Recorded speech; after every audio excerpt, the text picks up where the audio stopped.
Welcome to this video presentation entitled Providing Legal Services to Persons with Disabilities. There are four main reasons why you should watch this video. 1. Persons with disabilities buy legal services. 2. Anyone can have a disability. 3. Your existing clients may have a disability.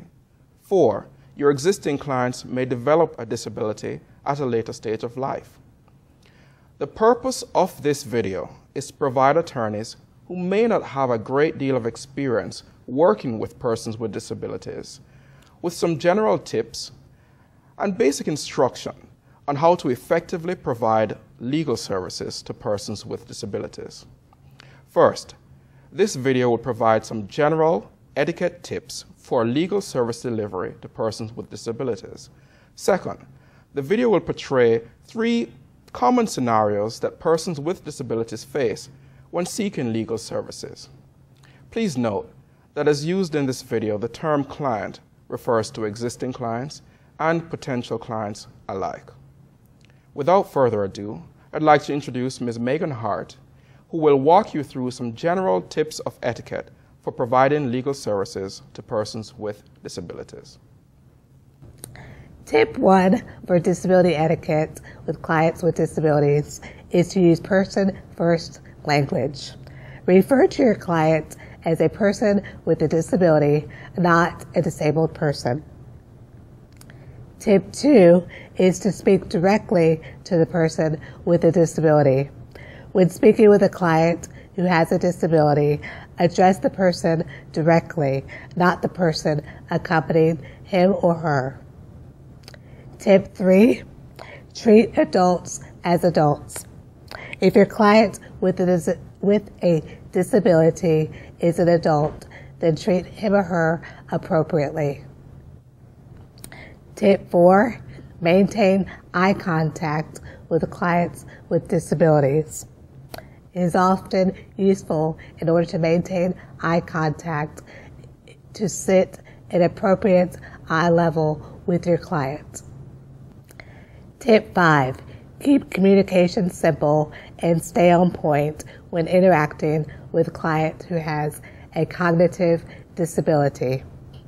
Whenever possible, avoid using legal jargon when communicating with a person with a cognitive disability.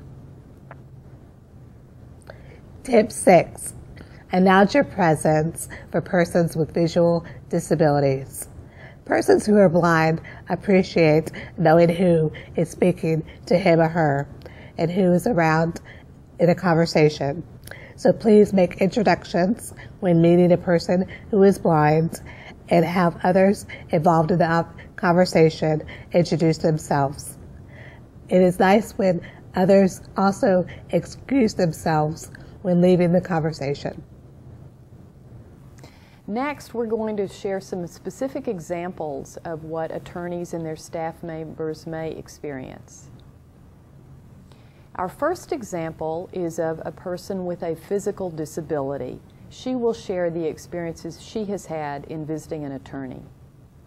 Good morning, Megan. How are you? I'm fine, thanks. Good. I know you wanted to talk to me about a problem that you had with an attorney. Can you tell me a little bit about that?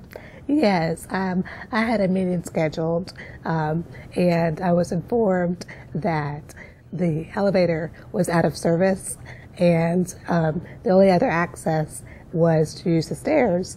And as a person who uses a wheelchair, I couldn't access the meeting location. So. Okay, so you weren't able to meet with the attorney? Right. Okay. Did he or she offer to reschedule the appointment? No, they were going to try to make other arrangements, but they more or less said that there weren't any other options. So. Okay. Well, a couple things. I don't know how long their elevator had been out of order, but generally when a building has an elevator, there's a duty for somebody to try to maintain that elevator as well as possible. So that's one issue that potentially you had there.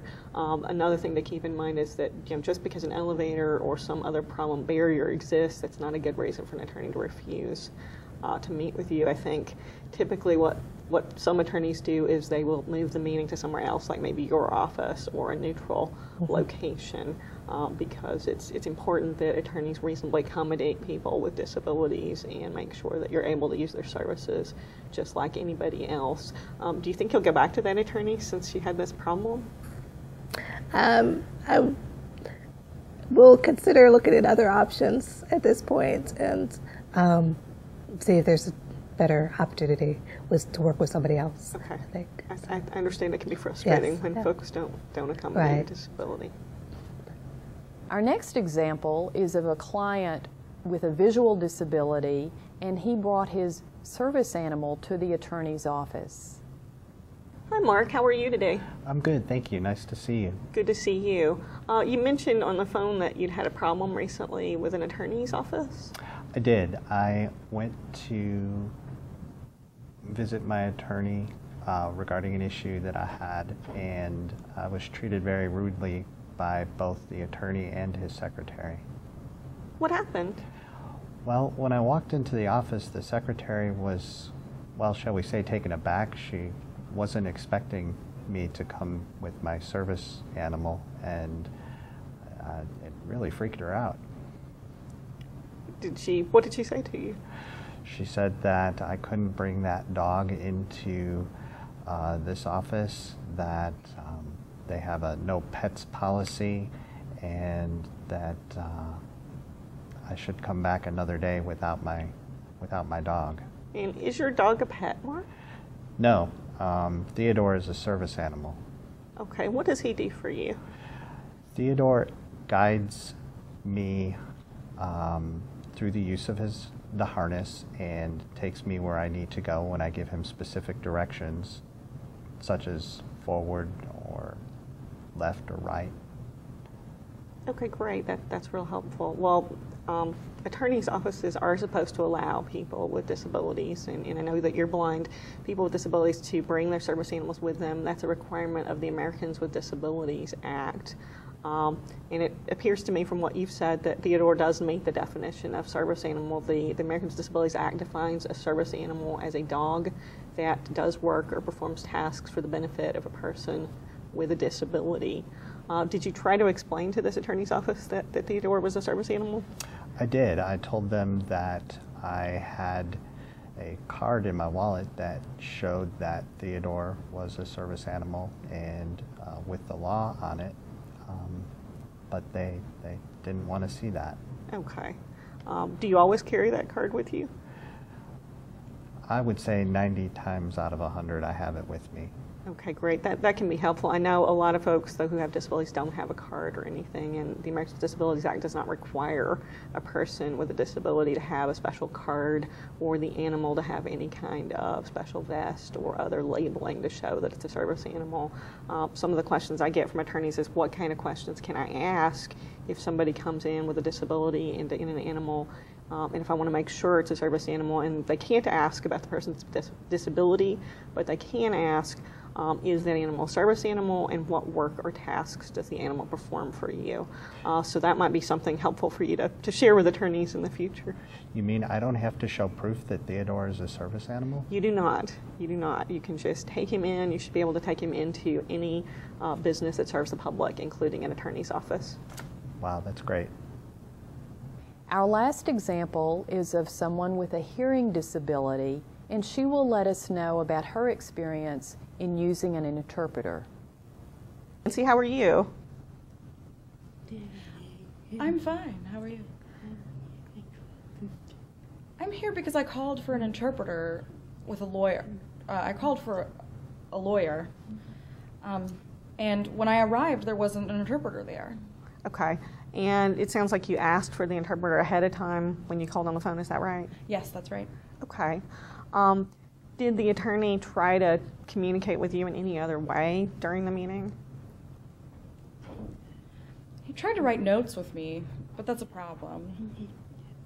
You know, my English isn't perfect, and so sometimes I don't understand a lot of the words, especially when the lawyer uses those legal words. So I really need an interpreter to help me understand.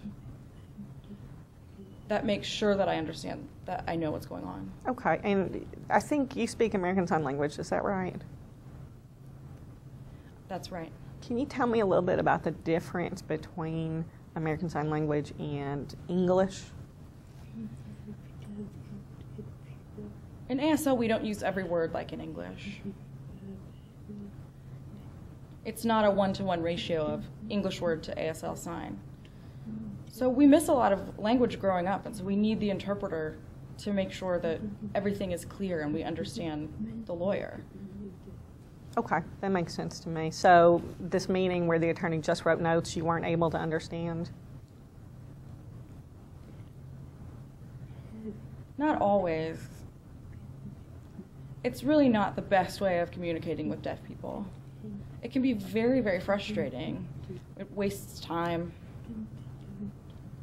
And really, some of us don't understand the language at all and really can't read.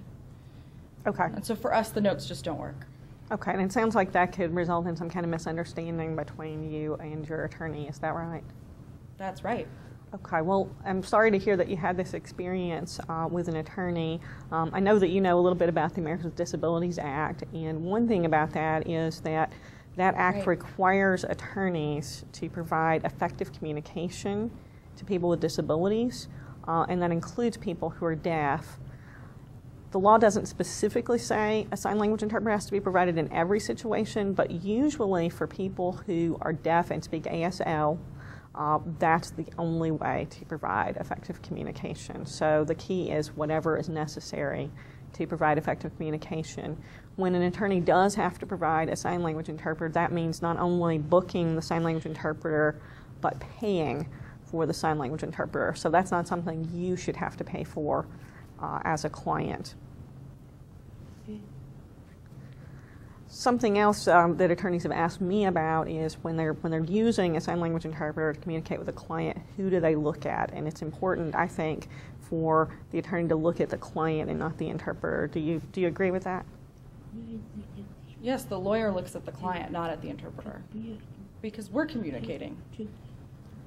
The interpreter is here just to help me understand what you're saying. So ignore the interpreter and look straight at me. Okay, great. That sounds like that would work really well. And when you do have a meeting, like today with me, with an interpreter, are you able to understand well what's happening? Oh, yes. It's a lot better. Okay, great. Thanks, Nancy. You're welcome. Hope you've enjoyed this video presentation and hope that it will prove helpful in your provision of legal services to persons with disabilities. Remember, as Tennessee attorneys, we strive to provide excellent legal services to anyone, regardless of whether that person has a disability or not.